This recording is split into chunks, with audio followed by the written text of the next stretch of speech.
నష్టపోయిన వాళ్ళు కూడా, బాధలు పడ్డ వాళ్ళు కూడా నిదానంగా నన్ను కూడా దగ్గరికి తీసుకొని మాకు ఈ కష్టాలు ఉన్నాయి, ఈ బాధలు ఉన్నాయి, నిదానంగా అవన్నీ తీర్చాలి బిడ్డ అని చెప్పి నన్ను ఆశీర్వదించడానికి ఎప్పుడు 11వ తేదీ వస్తుందో ఎప్పుడు చేతి గుర్తికి ఓటేయాలని చెప్పి ఉత్సాహంలో ఉన్నటువంటి మా అందరి సోదర సోదరీమణులందరికీ మరొకసారి చేతులెత్తి మొక్కుతా ఉన్నాను. నేను బండమీది పల్లెలోనే పుట్టి ఇక్కడే నా బాల్యం అంతా గడిపి ఇక్కడే ఉద్యోగం వచ్చి ఇక్కడే నా పెళ్లి కూడా ఇక్కడే జరిగి ఇక్కడ తర్వాత ఉద్యోగ రీత్యా వ్యాపార రీత్యా బయటికి పోయి వచ్చినా కానీ భగవంతుడు విధి బిడ్డ నీవు మర్చిపోయినావు, నీవు సొంత ఊరిని, నీ ఊరికి నీవేదో చేసుకోవాలి, నీ ఊరికి రుణపడి ఉన్నావు అని చెప్పి మళ్ళీ తిప్పి తీసుకొని ఇక్కడికే వచ్చిండు. కొంతమంది చెప్తా ఉన్నారు ఇక్కడ ఉండడు అక్కడ ఉండడు అని. బరాబర్ ఇక్కడనే ఉంటా, నా పాత ఇల్లే కొంటా. మీకు కూడా చెప్పిన అందరికి ఆ మాట ఇస్తా ఉన్నా. ఇక్కడనే ఉంటా, పాత ఇల్లే ఉంటా, దాన్ని ఆఫీసుగా ఇల్లుగా మారుస్తా, మీకు 24 గంటలు అందుబాటులో ఉంటా, మీ కష్టాల్లో సుఖాల్లో మీ బిడ్డలాగా తోడుంటా. ప్రతి ఒక్క కార్యక్రమాన్ని, ప్రతి ఒక్క పథకాన్ని ఇక్కడ నుంచే తీసుకుపోయి ఎమ్మెల్యే గారి ద్వారా, ముఖ్యమంత్రి గారి ద్వారా మీకు ప్రతి ఒక్క పని చేయించి 60 డివిజన్లలో నెంబర్ 1 డివిజన్ గా, కార్పొరేషన్ నెంబర్ 1 డివిజన్ గా 11వ డివిజన్ నిలిపే ప్రయత్నం చేస్తాం మీ అందరి ఆశీర్వాదంతో. ఏదో కళ్ళబొల్లి మాటలు చెప్పి 4 జోలు చెప్పి బాధలు చెప్పి ఏడ్చి తోడిస్తే మన బాధలు తీరవు. మన బాధలు, మన జీవితాలు మారాలి, మన కష్టాలు మారాలి, కూలిపోయిన వాళ్ళకి ఇల్లు కావాలి. మా గృహకల్పనలకు అయితే పాపం చూస్తూ ఉంటే చాలా దారుణమైన పరిస్థితుల్లో ఉన్నాయి ఇళ్ళన్నీ కూడా. ఇక్కడ ఒక్కరిని శిథిలావాసాలు చేరిపోయి కూలిపోతా ఉన్నాయి. ఆ బిల్డింగ్ల జాగాల్లో కొత్త బిల్డింగ్లు కట్టుకోవాలి. ఎమ్మెల్యే గారితో మాట్లాడినా దానికి ప్రయత్నం చేస్తాం. సీఎం గారి దృష్టికి ఎమ్మెల్యే గారు తీసుకుపోయి పాత బిల్డింగ్లు పడగొట్టి కొత్త బిల్డింగ్లు కట్టించే ప్రయత్నం చేసుకుంటాం కూడా. అదే విధంగా బుడిగజంగ కాలనీలో చాలా మందికి ఇల్లు లేవు, ఫ్లాట్లు కూడా లేవు. చెత్త ఊడ్చే ఇప్పుడు చెత్త తీసుకుపోయడానికి పాలమూరు మొత్తం చెత్తను క్లీన్ చేసేటువంటి, అంటే ఎంత పెద్ద ఉన్నతమైన ఇది అంటే అది పాలమూరులో పేరుగా పోయిన చెత్తను ఊడ్చేసి మహత్తర బాధ్యత తీసుకున్నటువంటి కాలనీ మా బుడిగజంగల కాలనీ. చాలా కష్టపడే తత్వం ఉన్నోళ్ళు, మాట తప్పనోళ్ళు, మడమ తిప్పనోళ్ళు, ఒక మాట ఇస్తే మాట ప్రకారం నిలబెట్టేవాళ్ళు బుడిగజంగల కాలనీ వాసులు. అదే విధంగా మా ముదిరాజ్ బిడ్డలు ఉన్నారు. ఇక్కడ రాత్రి మీటింగ్ జరిగింది. ముదిరాజ్ బిడ్డలు వాళ్ళు కోరుకున్నది ఒక కమిటీ హాల్ కావాలని. మనస్ఫూర్తిగా కమిటీ హాల్కి ఎమ్మెల్యే గారే డబ్బులు ప్రకటిస్తారు, కమిటీ హాల్ కట్టిస్తారు, భూమి కమిటీ హాల్ ఇప్పించే బాధ్యత ఎమ్మెల్యే గారే తీసుకుంటారు. నాకు ఆ మాట ఇచ్చిన మీకు చెప్తా ఉన్నా. యాదవ సోదరులకు కమిటీ హాల్ కావాలంటే మా జంగన్న అడిగిండు. యాదవ సోదరులకు కూడా కమిటీ హాల్ ఇప్పించే ప్రయత్నం చేసి అది కూడా కమిటీ హాల్ కట్టిస్తాం.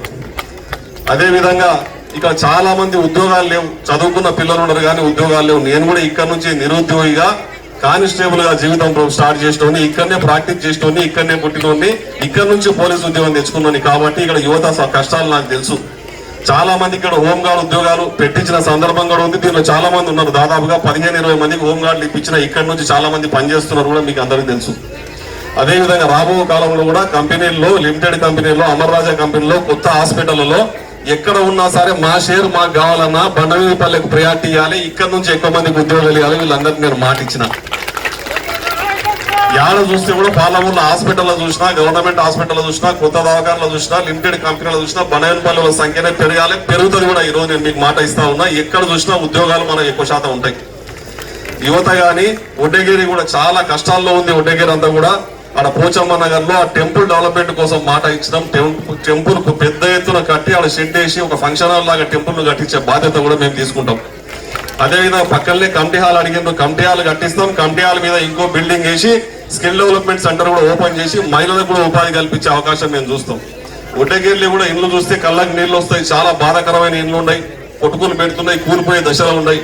ఇందిరమ్మ ఇండ్లు దాదాపుగా 50 పైచీలకు బండమీదపల్లెకి శాంక్షన్ చేయించి ఇండ్లు లేని వాళ్ళందరికీ ఇండ్లు ఇప్పించే బాధ్యత ఎమ్మెల్యే గారి ద్వారా నేను తీసుకుంటా, మీ అందరూ ఆశీర్వదిస్తే. ఆ రకంగా ఇక్కడ ఉన్న సమస్యలన్నీ కూడా తీర్చడానికి దేవుడు నాకు అవకాశం ఇచ్చిండు. ఈ 2 రోజులు మీరు ఓపిక పట్టండి. ఎక్కడ కూడా ఎవరి మాట కూడా విని మనం పప్పులో కాలేస్తే మన జీవితాలు సర్వనాశనం అవుతాయి. ఈ సువర్ణ అవకాశం కోల్పోతాం. ఎట్టి పరిస్థితుల్లో కూడా మీకు మీరుగా మీరు క్యాండిడేట్లుగానే పనిచేస్తున్నారు. చాలా రోజుల నుంచి చూస్తున్నాను నేను. ఈ నెలల తర్వాత వస్తే కూడా సొంత బిడ్డలాగా ఆదరించి మేము వేస్తాంపో మేము చూసుకుంటామని మీకు మీరుగా తిరుగుతున్నారు. మీ అందరికి జీవితకాలం నేను రుణపడి ఉంటా. మీ రుణం తీర్చుకునే శక్తి ఆ భగవంతుడు నాకు ఎమ్మెల్యే గారి ద్వారా, ముఖ్యమంత్రి గారి ద్వారా ఇవ్వాలని కోరుకుంటా ఉన్నా. మీ కష్టాల్లో పాలు పంచుకుంటా, మీ బిడ్డలకు ఉద్యోగాల్లో పాలు పంచుకుంటా, మీ కూడు డ్రైనేజీ వ్యవస్థ, లైట్లు, రోడ్లు ఇవే మీరు అడుగుతా ఉన్నారు. ఇది ఛాలెంజింగ్ గా తీసుకొని ఇక్కడ ఈ ఏరియా అంతా కూడా చాలా వెనుకబడి ఉంది. కాబట్టి ఈ ఏరియాను డెవలప్ చేసే బాధ్యత నేను తీసుకునే అవకాశం నాకు వచ్చింది. తీసుకొని ఈ ఏరియాను పాలమూరులోకి నెంబర్ 1 గా నిలిపే వరకు నేను పోరాటం చేస్తా. దరిద్రంపై మన కష్టాలపై యుద్ధం చేసి విజయం సాధించి బండమీదిపల్లి అంటే ఇంత అందంగా ఉంటుందా, బండమీదిపల్లి అంటే పాలమూరులోనే నెంబర్ 1 గా నిలుస్తుందని చెప్పి మొత్తం పాలమూరు అంతా మన వైపు చూసినట్టుగా చేసే బాధ్యత ఎమ్మెల్యే గారి ఆశీర్వాదంతో నేను తీసుకుంటాను. మీరు ఒకటే గుర్తుపెట్టుకోండి, ఇంకో 10వ తేదీ వరకే ఉంది మనకి ఈ అవకాశం. 9వ తేదీ వరకే ప్రచారం ఉంది.